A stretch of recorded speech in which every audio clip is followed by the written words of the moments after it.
In this video, I'll tell you all about what are dApps in crypto. Specifically, we'll cover what dApps are, in the first place, talk about the most common dApp types, and also ponder on how these pieces of software could affect your life, in the future. Let's get to it. So, to begin with, let's establish what are dApps in crypto. A dApp stands for Decentralized Application. dApps aren't too different from the apps that you have on your devices, games, news applications, social media platforms, and the like. The key difference, however, lies in the underlying platform that hosts the app. So, if you're using, say, Instagram, all your information is sent back to the company's servers. In other words, your data is collected and stored by a centralized institution. With dApps, however, this is not the case. Instead, decentralized applications don't have a single, governing authority, it's in the name. All dApps are built not on company-specific servers, but on public blockchains. Now, a blockchain is a special database that's used to store information. The things that make it special are that it's decentralized, and that it stores information in chronological order.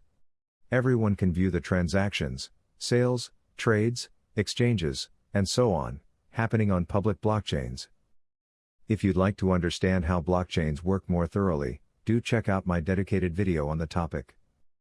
So, decentralized applications are built on blockchains. What's the big deal? Well, the big deal here is that, when you're using a dApp, your data won't be siphoned and sent to a centralized institution, so that they could then sell it to third-party advertisers.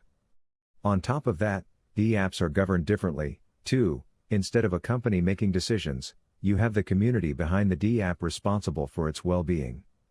Such communities are referred to as DAOs, and I do also have a video on them, too.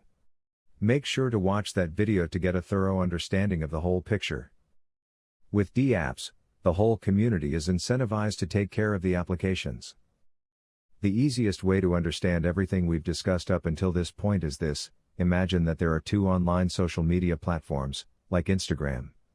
Say, the first one is just like the one we have now, the traditional Instagram, owned by Meta.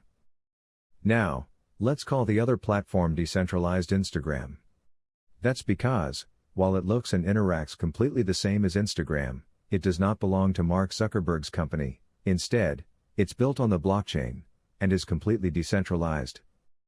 With traditional Instagram, your personal information is collected regularly. This information is then sold to advertisers, so that they could target those pesky ads at you better. Your personal privacy is invaded, and sold off, for the sake of ad money. Decentralized Instagram, on the other hand, acts nothing like that. It only sees the information that you choose to provide it, and if you'd like, you can remain anonymous on the dApp. No targeted ads, no information gathering. On top of that, with our current Instagram, Meta makes all of the decisions on what to change, improve, or update. They aren't too concerned with what the community wants, or what's best for the social fabric. Instead, they only care about their bottom line, even if the cost is less convenient for the user. On the flip side, a dApp version of Instagram would be looked over by the community behind it. And who knows what the platform needs better than the actual people who actively use it, every single day? All dApps are run with the help of smart contracts. These are automated agreements that are programmed and set on the blockchain. Generally speaking, once a smart contract is engaged, it cannot be stopped, changed, or altered. If you'd like to learn more about smart contracts, make sure to check my dedicated video on the topic. Lastly, as a quick note, in order to start using dApps for yourself, in most cases, you will need to have a cryptocurrency wallet, as well as some funds within it. If you'd like to learn more about crypto wallets, make sure to check my dedicated video on the topic. In order for you to get a better understanding of the topic, though, let's take a look at some of the most popular examples of the different types of dApps that are out there. First up, gaming dApps. Without a doubt, these are some of the most popular decentralized applications that have come out of the industry. If you've heard about NFT gaming, or play-to-earn games, most of them can be considered dApps. Think about Axie Infinity, one of the most popular cryptocurrency games on the market. Within the game, You breed and grow creatures called Axies, battle other players, and can sell your Axie pets for real-world profits.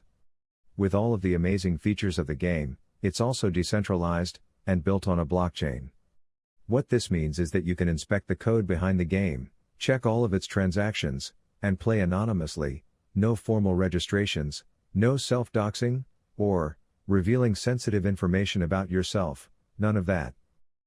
Next up, decentralized cryptocurrency exchanges. A crypto exchange platform is a place where people go to exchange different crypto assets. By default, these platforms are centralized, and follow the Know Your Customer financial guidelines. In other words, if you want to trade cryptocurrencies on them, you will need to provide your personal information, ID, residential address, and so on. Think of the process as you would do with a bank. In order to open a bank account, all of these procedures need to be passed, as well. However, with a bank, you can be sure that you're providing information to a reliable, established business. With cryptocurrency exchanges, though, things aren't always that simple. Many exchanges, to this day, aren't well established, and you might not even be aware of who you're dealing with. On top of that, crypto exchanges do still get hacked, on a rather frequent basis. You risk not only losing your cryptocurrencies, but also getting your personal information leaked, as well. Now, with a decentralized cryptocurrency exchange, DEX, most of those concerns are nullified. You won't need to reveal your personal information. DEXs usually don't hold your crypto assets, and you can trade some niche crypto assets on them, as well. The last example that I want to give you while talking about what are dApps is that of the metaverse. Now, if you've spent any time online in the past half a year or so, you might have heard the big news. Mark Zuckerberg, the CEO of Facebook, has announced that his company will now be called Meta, and that they will invest in creating metaverse-based technology. Mark isn't the first guy to come up with the concept.